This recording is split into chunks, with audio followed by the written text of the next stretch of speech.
On a quiet evening in Snohomish, Washington, a simple request for passing traffic to slow down triggers an immediate mystery. You asked him to slow down, and then what happened from there? He went like this and shot my husband. I just asked him what.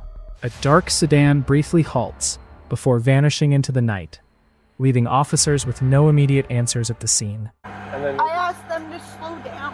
That's all I did. so you asked him to slow down, and then what happened? It is September 7th, 2023.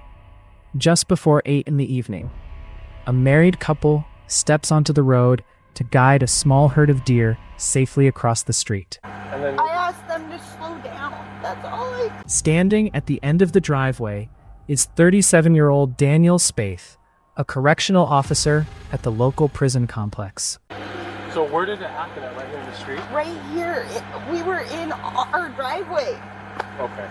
With no security cameras in the rural area, responding officers must rely entirely on witness memory. Do you guys have cameras on the property at all? No. Okay. The victim's wife offers an initial description of the suspect vehicle. 4-door sedan, I think Affinity, like late, early 2000s because it was roundy. Okay. While recalling details, she remembers seeing a matching car frequenting a specific location nearby. I think I recognize the car. I think it lives up by the cemetery. Which cemetery? The cemetery up above the firehouse. Within 15 minutes, Daniel Spaeth is pronounced deceased at the scene, leaving detectives to wonder why a passing driver would target a complete stranger. Okay. And you've seen them before? I haven't seen the people, I've seen cars. When detectives locate the vehicle tied to the scene, the initial witness description hits its first discrepancy. Edward one, they said that the suspect vehicle was an older model because it was a rounded body. Officers track down 3 young men linked to the incident, stopping them at a nearby job site for voluntary questioning. On 90, I'm with them, so it's K9 21. Plate's going to be Charles Frank Henry, 9017. The driver of the suspect Lexus, 22-year-old Dylan Patrick Pequard, is pulled over separately. Okay, how much alcohol have you had tonight? A little bit. How much is a little bit? Most breathalyze. Enough to what? Breathalyze. Enough to breathalyze. When questioned further regarding his sobriety level, Pequard gives an evasive estimate. Do you know what the legal limit is to drink and drive? What is it? So, 0.01? Okay. It's actually 0.08. Do you think you're above or below that legal limit? Right in the middle? During initial questioning, Pequard acts as if nothing happened before abruptly offering a self-defense claim. So he flagged us down because we drive with no lights on. He said that he almost ran him off the road. He almost hit some kid. Pequard claims a man ran into the street and threatened him, but an independent witness presents a conflicting account.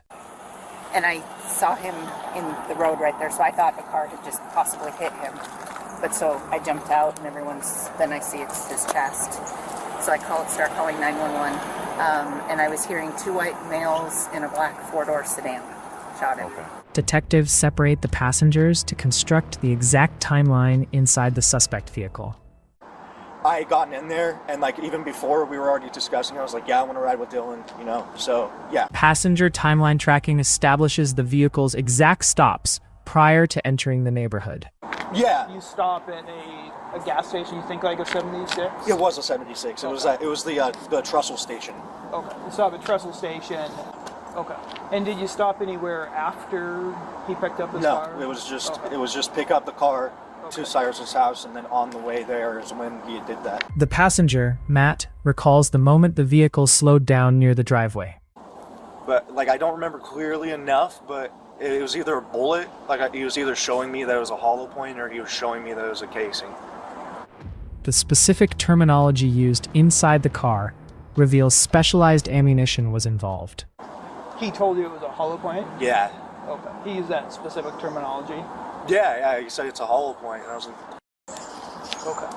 The passenger describes his immediate shock right after the weapon was discharged. Yeah, it was. I don't know exactly where it went. Like I mainly just remember like the flash, earring, and then yelling at him one. Investigators are even more alarmed by the suspect's psychological reaction immediately following the encounter. Okay. Did he say anything about being a real one? Oh, or... yeah, he did. He did. He was like, "I'm a real one. I'm a real one." And I was just like, "What is that? Like, why the does that have to do with anything?" So like, I think he was like trying to show off, maybe, or something. As investigators cross-examine statements, the central question shifts to whether any actual threat existed in the road. Who's in the car? It was just me and Matt inside the car. Dylan was still at my house because he was sketched out about the whole thing. The driver of the lead vehicle, a Jeep traveling directly ahead, provides the key account that breaks the case open. And then we went down there and we saw that there was cops at the 76, so we turned around and went back to my house. Detectives discover Piquard had no prior criminal record and had never met Daniel Spaeth before that night.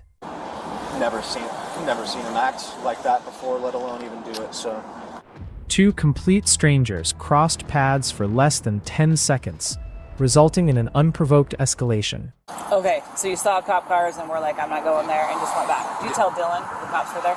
Yeah, we did. Okay. In October 2023, Dylan Piquard is formally charged with second-degree murder, held on a $1 million bail. You think you're above or below that legal limit? Right in the middle? Nearly 3 years later, in July 2026, the case goes to trial in Snohomish County Superior Court. no, I was trying to get the out of his car as quick as I could.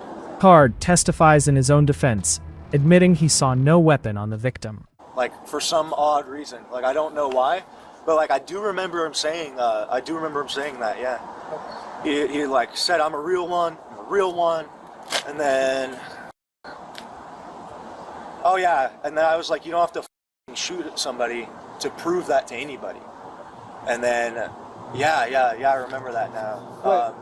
What did that mean to you? Is that something I you've think heard before? Or? No, like I think he was just trying to show off, and then he ended up killing somebody. On July 13th, 2026, the jury rejects the self-defense argument and returns a guilty verdict. Okay, so if you don't have anything else, I think we have concluded. Were you going to be riding home with My buddy Cyrus. Cyrus? Okay. So yeah, I think his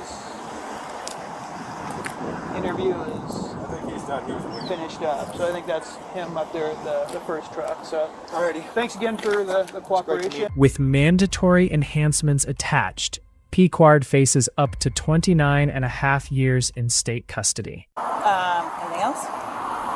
Not that I can remember. Okay. That should be like the last bit of detail. And you can always text me. What began as an ordinary attempt to protect wildlife on a neighborhood road ended in a senseless act of violence.